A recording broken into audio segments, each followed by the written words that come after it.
So we had these two bolts right here. There were nuts welded onto the inside of this frame component. So what I did was I cut a small hole in here with an angle grinder, and then I was able to slide a wrench in there to grab onto that nut, and that's how I was able to fix these two. And then I welded a piece of steel back on here again, and that's what you see basically. Over on this side, where these two are, I actually had to cut this one out. So this is the first one I did, and what I did is I cut a square out of it, but that left a big giant hole, and it was nearly impossible to repair, re-weld, because this is aluminum, and it's not a super heavy aluminum, but it's not a light aluminum. So I had to slip a piece of steel in behind and then weld onto that. But as you can see, it all came out really well. It's all solid, it's all metal again. And we were able to put a new bolt in that went all the way up to the top.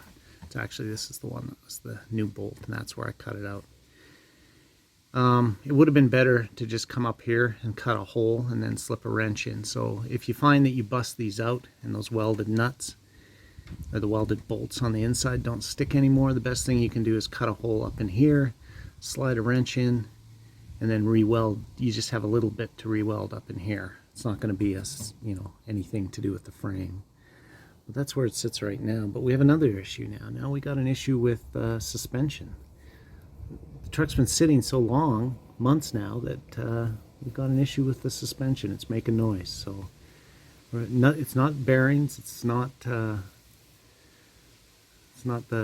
anything to do with the axle or anything like that. We just can't quite figure out what it is. So what I've been doing is grinding off the rust off the rotors. So let's see if that makes a difference. I've got that side done. I'm going to do this side over here.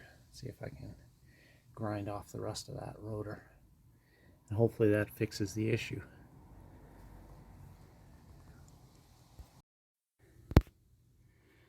Yeah, so the issue I'm having now is this heavy creaking noise when driving the carts. It's emanating from the passenger side.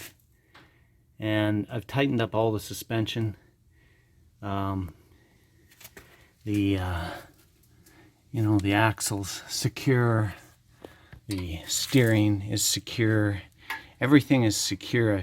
I can't seem to identify what is causing this heavy sort of creaking noise. So when you drive down the road, and as it warms up, it gets worse and worse.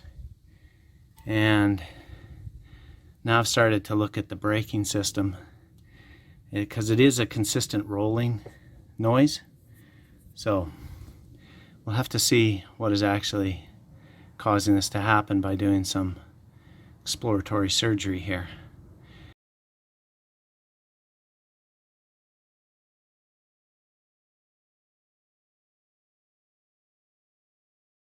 The other issue I have is there's still a bit of weeping back on the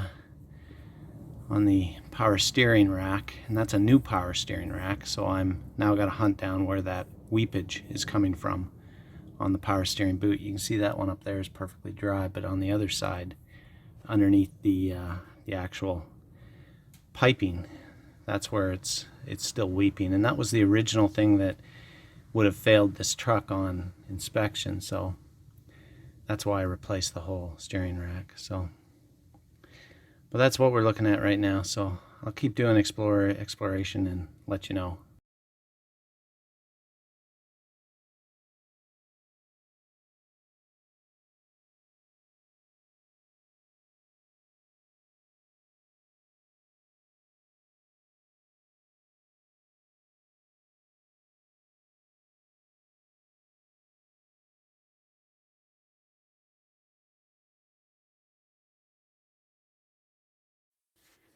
So both the boots were leaking on this remanufactured Rock Auto power steering rack that was never used.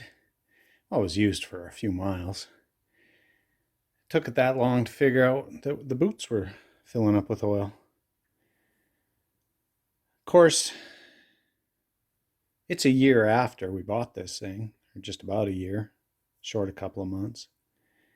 And of course, that's not going back to Rock Auto. They won't accept it. So we asked for a warranty on this. Now the warranty, I mean, you got to send the thing back and wait for your shipment, or you could order a new one from them and, you know, send this one back, and maybe they'll give you the money back, maybe they won't. You know, maybe the new one will work, maybe it won't.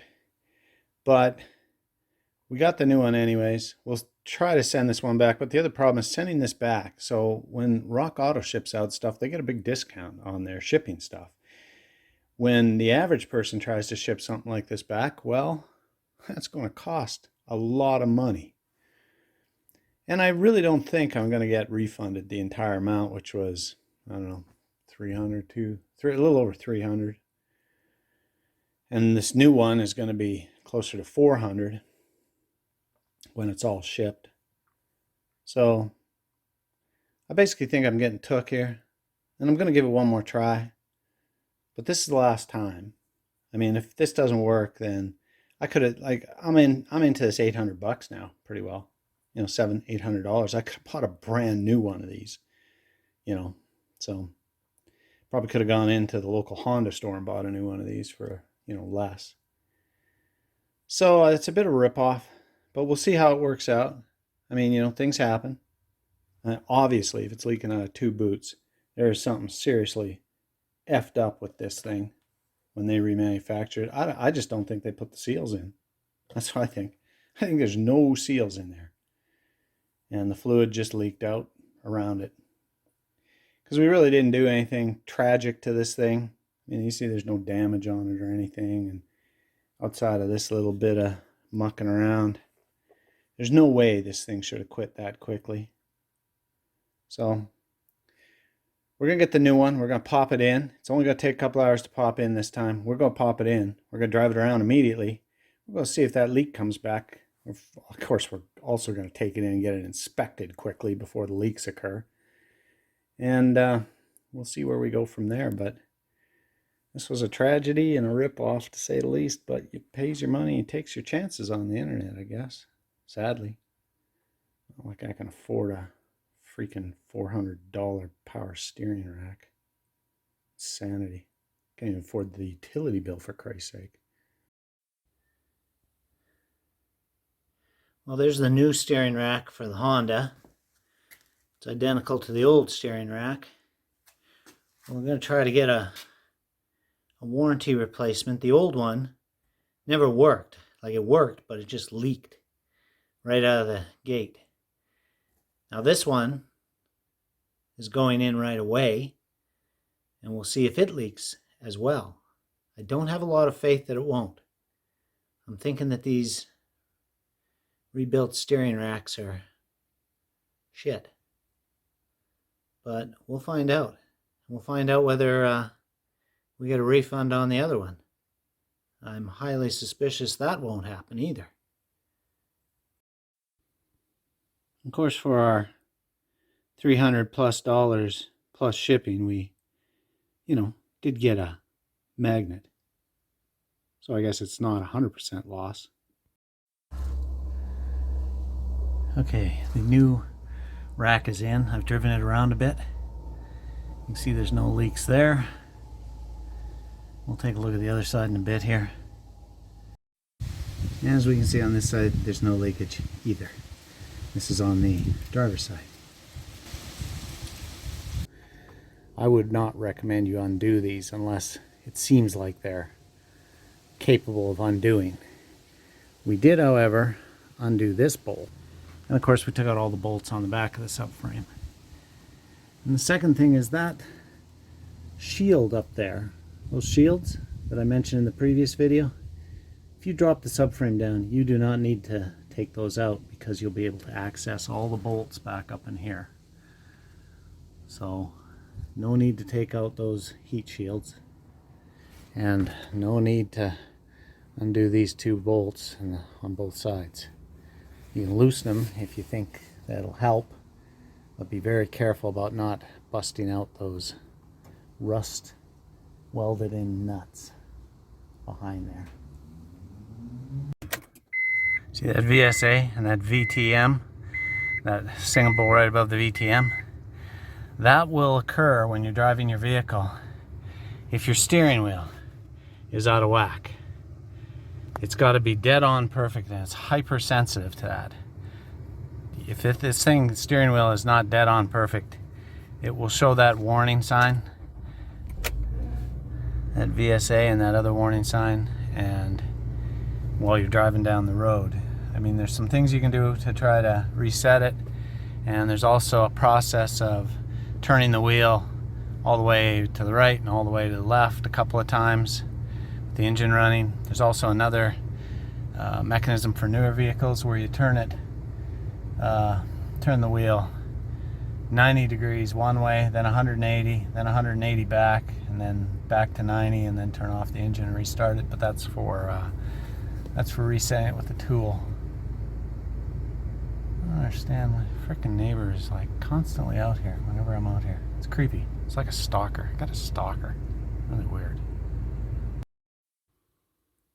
Well, another thing we're trying to do is see if we can ship back this old defective power steering rack.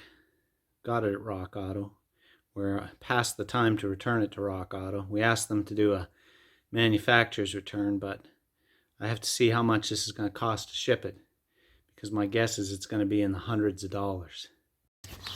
Okay, the steering boots aren't leaking any further, and the truck has been registered. So the job is complete, and Rock Auto even sent back a little bit of money for the couple $100 for the last steering rack. So all in all, this job is done. Just got to put on some splash covers, and that's about it. The Honda is running and not leaking.